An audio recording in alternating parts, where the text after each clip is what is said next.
Hello বন্ধুরা, আসসালামু আলাইকুম। বিগির আইডির নতুন একটি ভিডিওতে আপনাদেরকে স্বাগতম।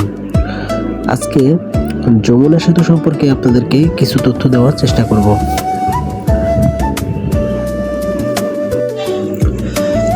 যমুনা বহুমুখী সেতু বাংলাদেশের যমুনা নদীর উপরে অবস্থিত একটি সড়ক ও রেল সেতু। 4.8 কিলোমিটার দৈর্ঘ্য বিশিষ্ট এই সেতুটি বাংলাদেশের দ্বিতীয় দীর্ঘতম সেতু। যমুনা সেতুর নাম মাঝে একবার পরিবর্তন হয়েছিল, যার নামকরণ করা হয়েছিল বঙ্গবন্ধু সেতু, যেটা 5 আগস্ট 2024 পরবর্তী যমুনা বহুমুখী সেতুতে পুনরায় নামকরণ করা হয়। যমুনা সেতু স্থাপনের জন্য প্রথম উদ্যোগ নেওয়া হয় 1949 সালে। 1994 সালে 15 অক্টোবর এর কাজ শুরু হয় এবং 1998 সালে যমুনা সেতুর কাজ শেষ হয়। পরবর্তীতে 23 জুন 1998 সালে যান চলাচলের জন্য উন্মুক্ত করা হয়। বর্তমানে যমুনা সেতুর উপর দিয়ে রেল চলাচল বন্ধ আছে, কারণ সেতুটির পাশেই যমুনা রেল সেতু নির্মাণ হয়েছে। বর্তমানে এই সেতু দিয়েই এখন ট্রেন চলাচল হয়।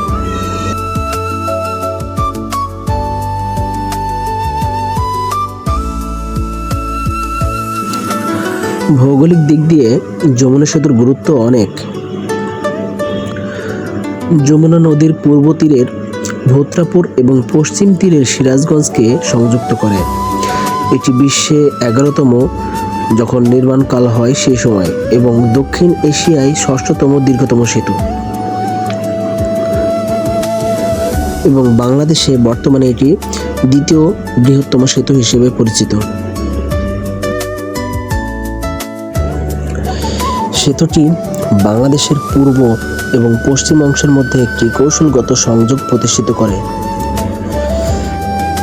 এটি অত্র অঞ্চলের জনগণের জন্য বহুবিধ সুবিধা বয়ে আনে, বিশেষত অভ্যন্তরীণ পণ্য এবং যাত্রী পরিবহনের জন্য এটি অনেক গুরুত্বপূর্ণ।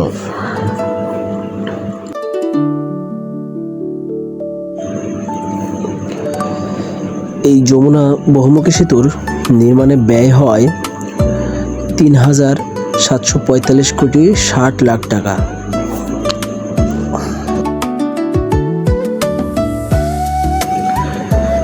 লক্ষ্যমাত্রা ছিল সেতু নির্মাণের 25 বছরে বিনিয়োগের টাকা তুলে আনা হবে, তবে নির্ধারিত সময়ের 7 বছর আগেই সেতুর নির্মাণের ব্যয় উঠে আসে।